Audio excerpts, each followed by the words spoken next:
안녕하세요. 유방암 14년차 잘 먹고 잘 사는 좋은 날 하루입니다. 오늘은 5번째 항암 이야기에 이어 6번째 수술 후 또다시 10% 확률에 들어가게 된 이야기입니다. 우선 저는 선항암이 표준 치료가 아니었을 당시 선항암을 해서 사이즈를 줄여 수술을 하는 게 좋겠다는 유방외과 교수님의 권유로 선항암을 먼저 시작했습니다. 잘은 모르지만 요즘은 6번씩 먼저 항암을 하고 수술을 하는 경우도 있는 것 같아요. 근데 그때는 많이 선항암을 하지도 않았지만 선항암은 보통 3번을 먼저 하고 수술하고 다시 마무리로 항암을 3번 하는 것이었습니다. 그렇게 저는 선항암 3회를 무사히 마쳤습니다. 하루도 밀리지 않고 제 날짜에 맞춰 하려고 노력했고 잘 먹고 잘 회복하고 운동하고 해서 무사히 선항암 3회를 제 날짜에 맞춰서 했습니다. 저는 병원에서 하지 말라는 것은 하지 않았고 병원에서 하라는 것은 또 열심히 했습니다. 그땐 병원만이 날 살려줄 수 있는 곳이다 라고 생각했고 병원에서 말하는 모든 것이 정답이다 라고 생각했었던 것 같아요. 정말 철저하게 지켰습니다. 이번 한 번쯤은 어때? 라는 생각들이 아주 많이 들었지만 한 번이 2번 되고 2번이 3번 될까 두려워서 아예 하지 않았던 것 같아요. 그리고 운도 많이 좋았던 것 같아요. 25살에 암에 걸린 것은 너무나 운이 나쁜 거였지만 그 이후에는 열이 나거나 백혈구 수치가 떨어져서 항암 치료가 밀리거나 하는 일이 한 번도 없이 순조롭게 잘 치료를 마치고 지금까지도 잘 살고 있으니까요. 그리고 2008년 12월 23일 수술을 위해 병원에 입원을 합니다. 이날도 참 날짜가 아시죠? 20대의 젊은이에겐 크리스마스가 얼마나 중요한지. 크리스마스에 암 수술을 하러 가는 제가 그냥 참 싫었습니다.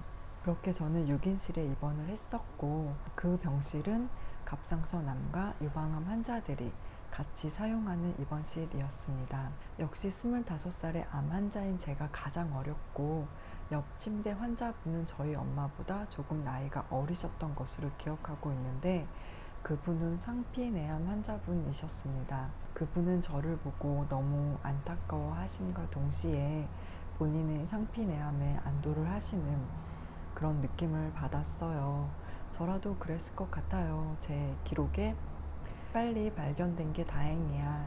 그래도 나도 상피내암이었으면 얼마나 좋았을까? 그럼 항암도 하지 않았을 텐데 라는 글이 있는 걸 보면 그런 생각을 했었나 봐요. 그땐 선항암이 표준 치료가 아니었을 때라 입원실에 머리카락이 없는 환자는 저뿐이었어요. 그게 그땐 왜 그렇게 싫었던지 그런 상황들이 모두 다 싫어서 짜증을 그때 조금 많이 냈었던 것 같아요. 그렇게 병실을 옮겨 혼자 있겠다고 짜증을 냈고 병실을 옮기려 했는데 자리가 나지 않아서 바로 옮기지 못했고 수술 후에 옮길 수 있었는데 그땐 마음이 조금 가라앉아서 옮기지 않고 다인실에서 그냥 지냈습니다. 지금 저는 무척이나 잘 지내고 있지만 그때는 정말 많이 힘들었어요. 항암하시고 수술하시고 특히나 젊은 환우분들의 경우는 제 마음과 많이 비슷할 거라고 생각합니다. 지금 항암이나 수술을 앞두고 계신 분들 힘내세요. 얼마나 마음이 힘들고 나만 불행한 것 같고 하늘이 무너지는 그 기분 너무 잘 알아요. 그래도 지나보니까 다 지나가더라고요. 몇 번이나 했던 말이지만 진짜 금방, 생각보다 금방 다시 예전의 삶으로 돌아가요. 남들과 아주 조금 다른 삶을 살게 되지만 그래도 나름 평범하게 살아가요. 그렇게 되더라고요.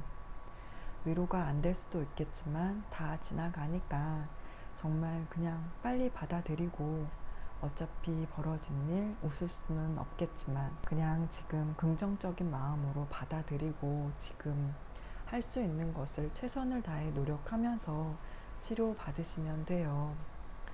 예전 영상에서 한번 이야기한 적이 있는데 긍정적인 마음, 그 마음이 정말 중요해요.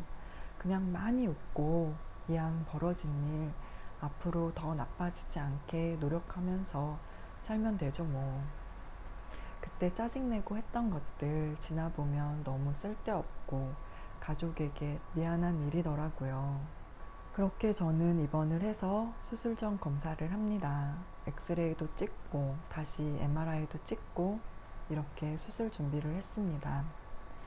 마지막으로 수술이 어떤 식으로 진행되고 얼마나 걸릴지에 대한 이야기를 듣고 수술 전 동의서에 사인도 했습니다. 그렇게 저는 입원 첫날이자 수술 전날의 하루를 보내고 다음날 아침 초음파 검사를 하면서 암 부위에 침을 찔러 넣는 그런 시술을 하러 갑니다. 그리고 병실로 올라왔는데 모든 가족들이 총출동하였습니다. 하나 둘씩 오시기 시작했어요. 그땐 저의 친가 외가 모두 합쳐서 암 환자는 25살인 제가 처음이라 모두가 너무 힘든 시간들이었거든요.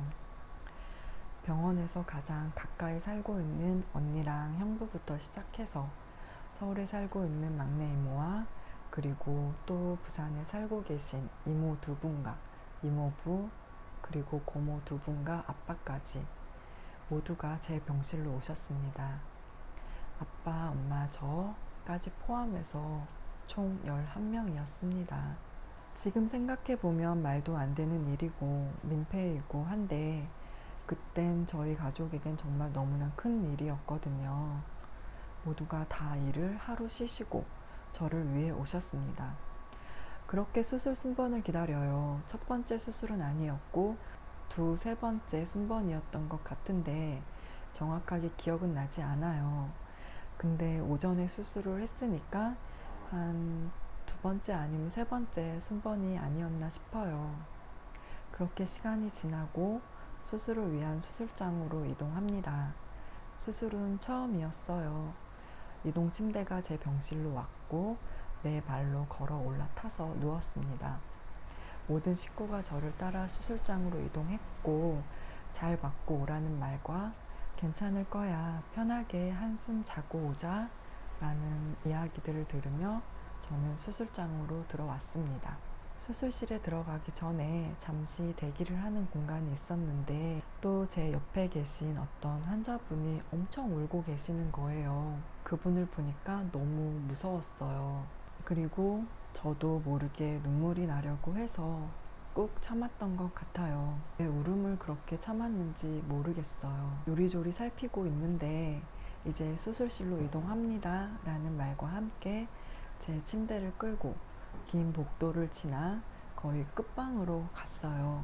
수술실은 처음 가보는 거였는데 드라마와는 달리 많은 물건들도 없고 그냥 텅 빈 클래식이 흘러나오고 스텐으로 되어 있는 모든 물건들이 참 차가운 느낌을 받았어요.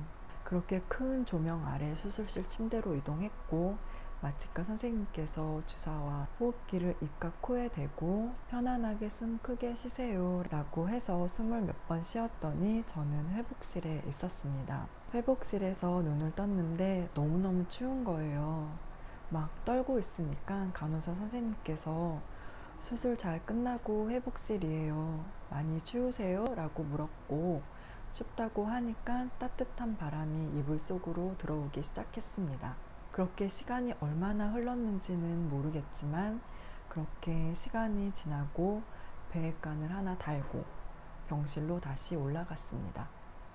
모든 가족들이 잘 되었을 거야 라고 괜찮다고 잘했다고 고생했다고 수고했다는 이야기를 들으며 그렇게 회복을 하고 있었습니다.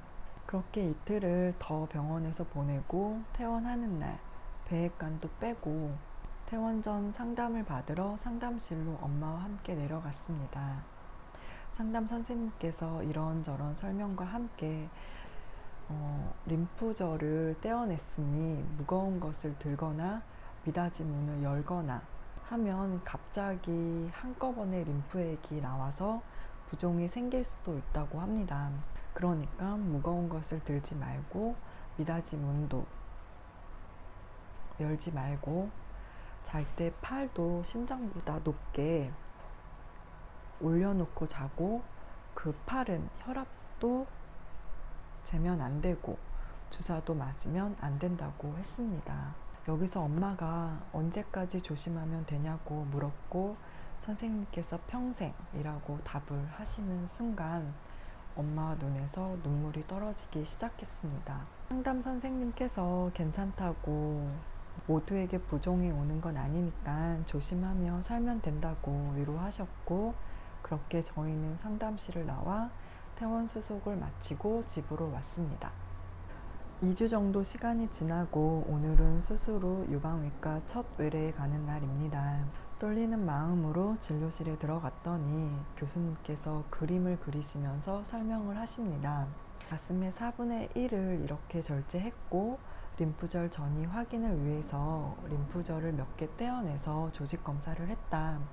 보통 선항암 하는 사람 중에 10% 정도가 그리고 서울대병원에서는 한 달에 1명 정도가 완전 간해가 되는데 완전 간해라고 함은 암이 아니었던 것은 아니고 약물 치료로 암세포가 완전히 사라지고 수술 후 조직 검사에서 자녀 암세포 없음으로 나올 경우 완전 간해라고 한다 라고 이야기를 하시면서 제가 완전 간해가 되었다고 합니다.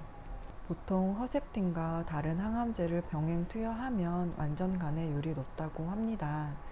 그때 2008년도에는 허셉틴이 임상시험 중이었고 건강보험에서 보험 처리를 해주지 않아서 완전 간해율이 지금보다는 많이 적었던 것 같아요. 요즘은 많이들 보이더라고요. 그렇게 저는 20대 유방암 발병률 10%에 이어 이번엔 좋은 쪽으로 또다시 10% 안에 들어가게 됩니다. 좋은 일이죠. 참 좋았어요. 정말 바랬던 일이었고요. 저에게도 이런 행운이 오다니 너무나 기뻤습니다. 그래서 그럼 저는 병기가 어떻게 되는 건지 궁금해서 물었고 교수님께서는 선항암을 하면 정확한 병기는 없고 대략 이렇게 본다 라는 추정 병기만 있다고 했어요. 저 같은 경우는 완전 간해가 되었고 림프절을 떼서 확인해 봤더니 영상으로 보이지 않았던 암의 흔적이 보였다고 하셨습니다.